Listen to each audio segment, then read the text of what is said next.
Hey guys, welcome back to a brand new video and the beginning of a brand new league and a brand new chapter on my channel in regards to league racing content. And today I am bringing you round one of the PSGL Premier Sim Gaming League's PC Split round one.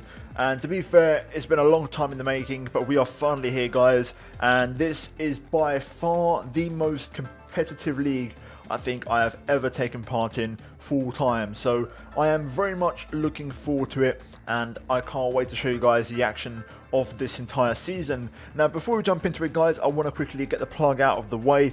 I do stream these races on my Twitch every Thursday, or most Thursdays. Sometimes it's not possible due to clashing with the F1 Challenger series for F1 Esports, but most Thursdays I'm streaming this, along with every Sunday. Of course, I'm streaming AOR as well, so 2 leagues over there, and then as always I'll bring you the highlights on this channel a few days later. Anyway, with that out of the way, guys, if you want to see more league racing content and you're going to enjoy today's video, leave a like, subscribe for more, as I'm going to try and really push the league racing side of my channel, guys, in 2021. But with that out of the way, we can now move into the calendar for this season. So first and foremost, as you can see on screen, we have round one at Austria, which is today's video, round two at Hungary, Spain, Belgium, Netherlands, Great Britain, Italy, and then we go away from Europe to Japan and then to the United States.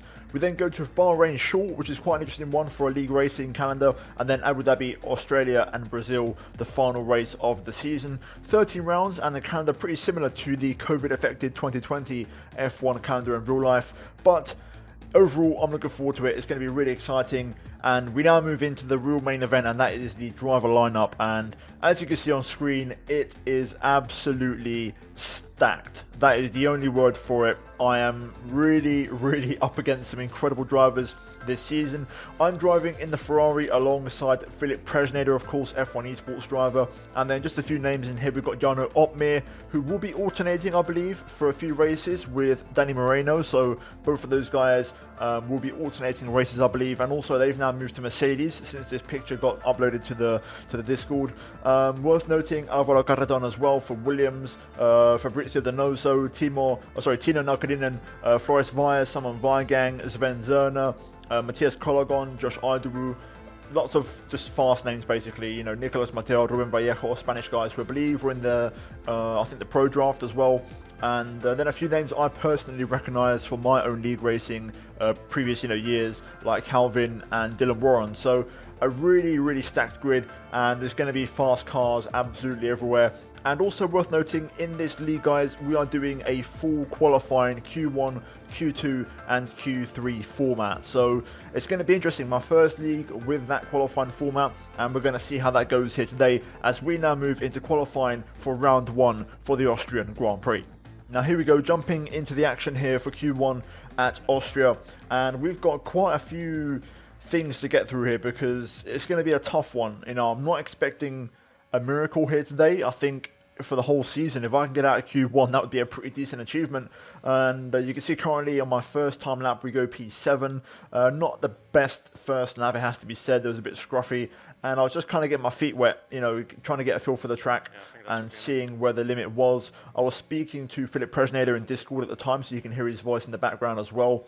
But we do improve on our second time lap, back-to-back qualifying laps here in Q1. And of course, you have to manage your tyre allocation as well, which is a brand new challenge for me in terms of league racing as well. So I was getting a lot of advice from Philip in regards to that. And you can see now I'm currently P14, and this is my very last run in Q1. And it turns out I was already safely through into Q2, but just in case, I wanted to finish this lap anyway, just to make sure I, take no risks and get a lap time on the board. And with this lap, we are going to move up into P10 and comfortably into Q2. So happy days, 2/10 off the pace in 10th place, and we're not looking too bad. Both Svens getting knocked out in Q1 along with Carl Mitchell, Julian Naumann and Calvin, and we made it through by about 2/10 of a second. So in the end, it was relatively comfortable and happy days. I believe Presnader got P3 or P4 somewhere up there in Q1, so both cars are in Q2. That's all that matters, and we can now move into the second part of qualifying. Now this was interesting because we are only going to get one lap, and we had to go out as fast as possible because the rain was imminent for Q2, and we had to just get the lap done straight away. I managed to get out relatively early. My teammate Philip Presneda got out very, very early, so he was towards the front of the queue.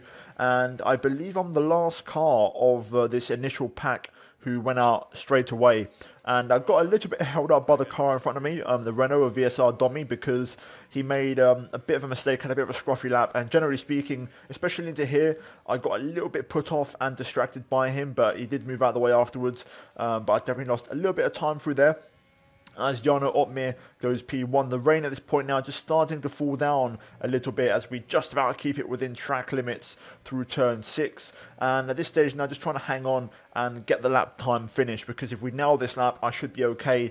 There will be a few people in front of me who will have invalidated, so they're going to throw away their best opportunity. And you can see here through the final corner, keeping the lap clean. It's nowhere near my quickest, but it's effective, and we go P6. And that lap was the only one I managed to get because the rain started to come down at a pretty quick pace. And it was pretty tough to improve. Barry Roman does go quicker at the end, but as you can see, at the end of Q2, nobody else was really able to improve, and those who made a mistake were punished by that. And we got through quite comfortably, actually.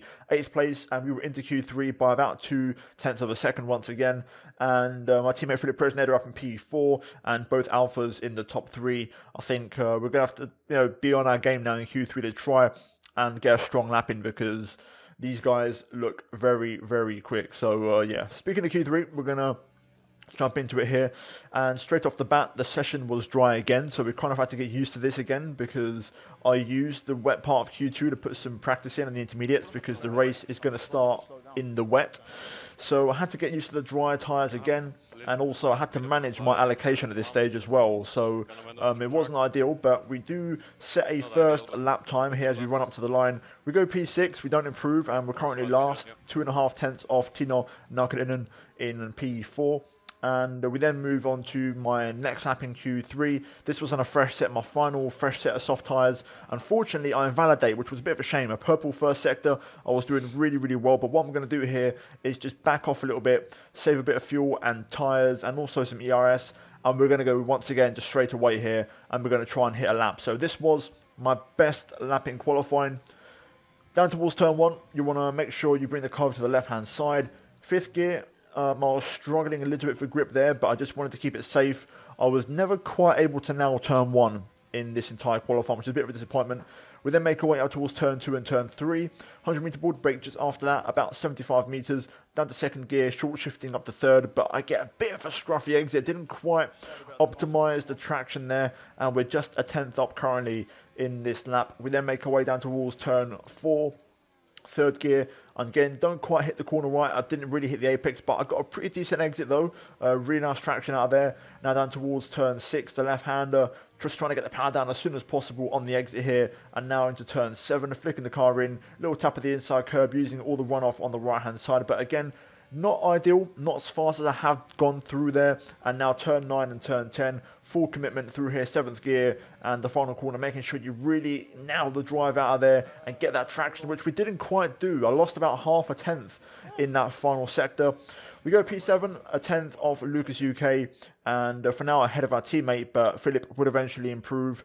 And at the end of Q3, we finished in 9th place. So yeah, in the end, it wasn't ideal, not my best lap. I think a 0.2 was definitely in the tank for sure.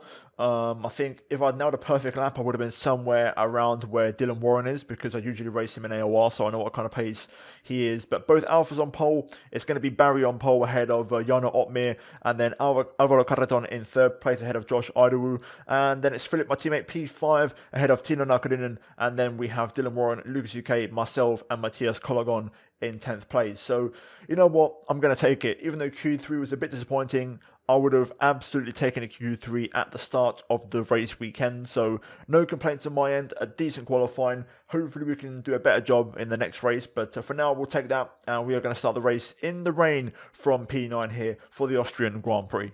Now, jumping into the race, and one thing only those on stream would know, and even then I wasn't too clear about it. Literally about 3 hours before this race, unfortunately, I came home and my dog had passed away. So I was really emotional, but I wanted to do this race to help kind of take my mind off that situation. It didn't mean the best for me in terms of I wasn't fully prepared. The practice wasn't perfect, but I wanted to do the race because I've been waiting for a long time. I was really nervous and I wanted to do well and, you know, do myself proud. So here we go then, getting ready for the 5 red lights on the intermediate tyres, and it's going to be lights out and away we go for round number 1 of PSGL on PC. We get a nice clean start, actually good traction up towards turn 1. We're going to go to the outside as Matthias Kologon tries to go down the inside, and we actually get quite nice traction out of there. In a minute though, just kind of, you know, stuck in the pack, lots of too wide and slipstream going on. I'm trying to not use too much ERS because it's quite hard to save around here. Up towards turn 3 though, we're going to kind of go in the middle, and then we're going to go on the outside as actually Lucas UK gets a bit of a poor exit, and I believe got squeezed into the apex. So we are going to move up into 8th place and gain a position, and we're now currently tucked in behind Tino Nalkarinen, who is behind Dylan Warren for P6. So far, so good. The start went better than expected. I'm not the most aggressive driver on race starts.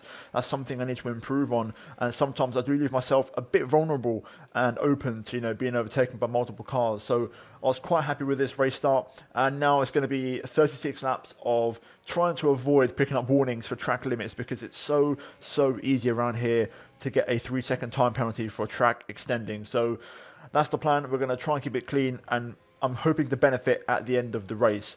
Heading on to lap 3 though, we've got Barry Brumman setting the pace out front. We're currently in a pretty good pace, about half a second off the leader's pace at the moment, as the track is already starting to dry up. And already me and Philip were speaking, you know, about the strategy, because we are going to go to the dry tyres. The question was, do we go for the hard tyres and go to the finish, or do we go for mediums and then softs? And we was kind of, you know, disputing that, as Philip makes a bit of an error there on lap 4, running a bit wide into turn 4, and Dylan does put him under some pressure in the racing point, but luckily my teammate was able to recover quite nicely and crack on with his race. Meanwhile though, I was doing a good job keeping Lucas behind me, which was pretty decent, and I was keeping up with Tino Nalkarinen, which is pretty decent for me as well. You know, keeping up with an F1 esports driver means a lot to me, and in terms of how much I've improved over the last year. And now on lap 7, you'll see here the track really starting to dry out a little bit, and I get a bit of oversteer there, just, you know, a little bit wide. Luckily I managed to hold on to it and not, you know, lose the back end, but I do lose a bit of time to the cars in front. And at this point it was just about surviving, really. You know, the track was getting to that really kind of awkward phase. The rain stops, but the track is still really greasy. But then eventually, lap number 8, you can see here DRS is now enabled, but the track still has kind of like a greasy shine to it, which means it's not fully there yet. Having said that though, it is the right time to pit, and of course Philip, my teammate, is further ahead, so he's going to get first choice.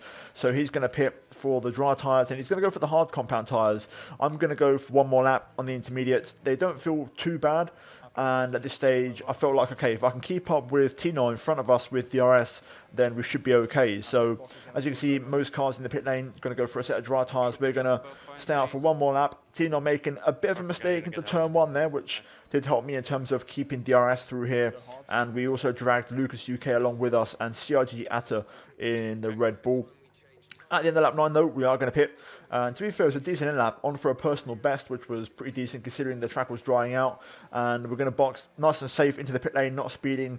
And we're going to strap on a set of the hard compound tyres, and we're going to try and go to the end of the race. So same strategy for me and also my teammate Philip Presnader. We unfortunately just missed out there. I thought I might have just leapfrogged Tino Nalkarinen, and that was actually a key moment in this race. The fact I didn't get to leapfrog him was quite bad for me, and you'll see why very shortly. You can see we've got a bit of a mix in terms of cars around us, some on the hard tyres, some on the mediums, and we're going to try and make it work. We've got Lucas and Domi behind on mediums, and they're going to be a lot quicker at this stage. And this is where it's going to hurt, the fact that I didn't leapfrog Tino in the pit lane, and the reason for that is because I'm at the back of a bunch of cars in the hard compound tyres. I'm going to be the first one to get overtaken by the faster guys behind on those faster tyres, which is a bit frustrating because it really meant that I lost a bit of contact and separation from the guys in front of me here. So Tino, Dylan, also my teammate Philip, who's just in front of the racing point there. Bear that in mind for later on. But basically, The timing and the positioning wasn't great. We get our first warning for track limits, but behind us, Lucas UK at the same time picked up a 3-second time penalty for track limits. Now, I was trying my hardest at this stage. I was struggling to get the hard tyre to work. I was trying to keep within DRS of Tino Nakarinen, and you can see we lose Floris Vyers from the session. Jan Otmir setting the pace, but here comes Lucas UK, and I couldn't keep him behind, unfortunately. CIG Atta in the pit lane for Red Bull, and also Domi not too far behind. Both of these guys are a lot quicker, and I was trying my best to keep him at bay, but I also didn't want to use all of my ERS defending because it's so hard to charge afterwards. So I was in a bit of a lose-lose situation as we lose Carl Mitchell from the race as well. So you'll see now, I'm trying my best, trying to keep up with these guys in the hard tyres. We've all got the same strategy that we're going to the end, whereas Lucas and Domi are going to have to stop again. So you'll see now Lucas putting the pressure on. I was thinking about defending, but there's no point. He's got a lot more grip on those tyres. He actually gives me a bit of a squeeze there. I had to wait to turn in, and we lose a place to the Mercedes. We've now got VSR Domi behind, and then Calvin behind him in the other Mercedes on the soft compound tyre. So he's going to be extra quick as we head through turn number 6, and I'm trying to hang on. Basically, that's it. That's the moral of the story here. This phase is very awkward. If I was in Tino Nakarинen's position, I could have maybe held on for a bit longer, and that would have really helped me out. But at this stage, I wasn't able to. That first phase of switching on the hard tyres where I really struggle, and that's where I'm most vulnerable. So at this point now, the track is pretty much fully dried out, and I was up to speed, and I could actually keep a good pace on these tyres. But then I make a bit of a mistake out of turn 1, and that gives the Renault all the motivation he needs to make a move, and I can't really defend it, so unfortunately we have to let that one go. So we lose another place and drop down to P10, and already you can see I've got 2 cars between myself and Tino Nakarinen, which is a bit of an issue, and it's about to be 3 cars because Calvin is so much quicker than me on those soft tyres. He had so much more traction, just turn in all of it, and it was going to be so tough. I run a bit wide into turn 4, and there you can see Calvin already right on my gearbox. He makes a move, and I have to just let it go because there's no point in me fighting this ultimately, as we're both going to lose time. So yeah, remember the pit stop. We almost managed to get ahead of Tino, and now we're 3 cars behind, and this is where the race got away from me a little bit. So essentially I was kind of stuck in a DRS train, and as the mediums and the softs started to fade away a little bit, I was starting to get back into the race. The problem was, because of the DRS train, it was pretty hard to get by, and the effect of straight line speed was, or the DRS in this case, was actually just eradicated completely. You can see we've got Calvin in front of both Tino and Domi as well. So Tino has lost a few places, but crucially there is 1 car between us, and I'm still struggling to get back onto the back of the Red Bull there, which is frustrating for me. We've got, I believe, Calvin at the front of this train in the Mercedes on the soft tyres, along with Lucas UK. And you can see now on lap 19, we lose Matthias Kologon from the session as well. So another retirement here today. And down to 16 drivers, which is a bit of a shame. I was hoping to keep a full grid, but I understand people leave once they realise they're not in the race anymore. Lap 20 now, though, you can see I'm struggling to hang on. There was a bit of a phase where these guys picked up the pace, and we all had to respond. In the process, I pick up a warning for track limits because I was trying to stay within 1 second and within the DRS. Domi has a 3-second time penalty now as well, which is good for me. So we're going to hopefully benefit from that, but I am on 2 warnings, so I have to be careful. You can see now this is the key phase. Lap 21, Tino Nakarinen gets back past Calvin and makes the re-overtake. I also am not close enough to the cars ahead. I just don't have the pace at the minute, and it's frustrating because there's now 2 cars between myself and where I need to be, and at this stage Calvin is going to pit, so that separation is going to start to occur. And what I mean by that is I'm going to drop out of DRS range. You can see here already, by pitting, Domi has actually lost DRS on Tino, and he's not going to have it for much longer. And I believe he should be pitting quite soon anyway, so once he pits, I'm going to be in no man's land. And that's kind of what happened. So you can see here, lap 23, I had to kind of slow down a little bit. Domi goes into the pits, so I cut it really fine. And we're now past, the medium tyre guys, but you can see Tino Nakarinen 1.34 seconds up the road, and unfortunately he's tucked in behind DRS, which means even at my best pace, which to be fair at this stage I was actually quite quick, I just wasn't able to close the gap, unfortunately. And yeah, it's just the way it goes. Unfortunately, the race got away from me at this stage. I try my hardest to use my ERS, my fuel, all the tricks in the book, whilst on 2 warnings to track limits, but I just wasn't able to close the gap. Josh Idowu in the pits along with Alvaro Carreton as well on lap 25, so we move up to P7. But you can see the gap, 1.5 seconds to the car ahead, and it was just impossible. I was not able to catch up, and you can see the gap now has gone up to 1.8, 1.9 seconds on lap 26, and we've got more cars in the pits, including Lucas UK and also Barry Bromand as well, and they're all going to go for the soft tyres. So P5 for now, looking pretty decent, and to be fair, had I been within DRS of the cars ahead, it could have been pretty spicy. Dare I say, ahead of Tino, it would have been pretty sweet, but unfortunately the cookie didn't crumble that way, and that's why fine margins make such a big difference. You know, had I got ahead of Tino in the pit stops, that crucial little undercut, that could have made a big difference to my race. But unfortunately, you can see now the gap is 2.8 seconds. I wasn't able to keep up. And now we've got Barry right behind us, and he is so fast on those soft tyres. And Alvaro Carreton also right behind as well. And there's no point fighting this because it's only going to be one winner. So we let Barry go down the inside of turn 4. No point even wasting any time. I just need to get on with my race. I'm kind of hoping that once him and also Alvaro catch up to the cars ahead, they might lose a bit of time and I can kind of get back in the mix. But you can see the gap now, 3 seconds to Tino Nakarinen, which is not ideal right now. Alvaro Carreton also trying to get through. He's going to get a great run on the right-hand side here into the penultimate corner. He does have a time penalty, but again, it's irrelevant. I'm not going to be close enough at the end. He's too fast for me on those soft tyres, and we have to let him go. So we're down to P7, and that's kind of where the race really ended for me. The only last bit of action that is going to happen is actually Tino Nakarinen battling quite heavily with Alvaro Carreton here. I was hoping to make a bit of progress, and to be fair, I got the gap from 3 seconds down to 1.7, but unfortunately that was it. That was all I was able to gain realistically. We've now got Josh Idowu behind us on soft tyres, and he was pretty quick as well. I was able to keep him behind for a bit longer, but unfortunately, lap 31, I cut the penultimate corner a little bit too much and pick up my third and final warning for track limits, therefore incurring a 3-second time penalty. And also, in the meantime, Josh behind us, 1.3 behind now. He was rapidly closing into DRS range, and not much I could do. You can see ahead of us, we've got Warren, Naukkanen, and I think there's someone else in front of him. I think it might be a Mercedes, I'm not quite sure, but there was someone else as well battling. You see Josh here making a move down the inside of turn 3. Nothing we can do there, unfortunately. We have to just let that one go. And I'm going to try and stick behind him. I did try to re-challenge, you know. I wanted to put up a little bit of a fight. I had a bit of ERS saved up, so we are going to re-challenge. I know Josh has no ERS left. We go down the inside into turn 4, but he's very late on the brakes on those soft tyres. A little bit of contact, and I try to push him onto the curb, but unfortunately he gets a better drive and exit out of there, and we have to let that one go. And we're now relegated to P8, so to be fair, the cars behind have penalties, so realistically my penalty doesn't mean much. I'm not going to lose anything, so it's a bit of an irrelevant one. But now, last lap of the race, you can see my tyre wear pushing 76%. My teammate Philip up in P3, he was in the 80s, and he was running very close to exploding some tyres.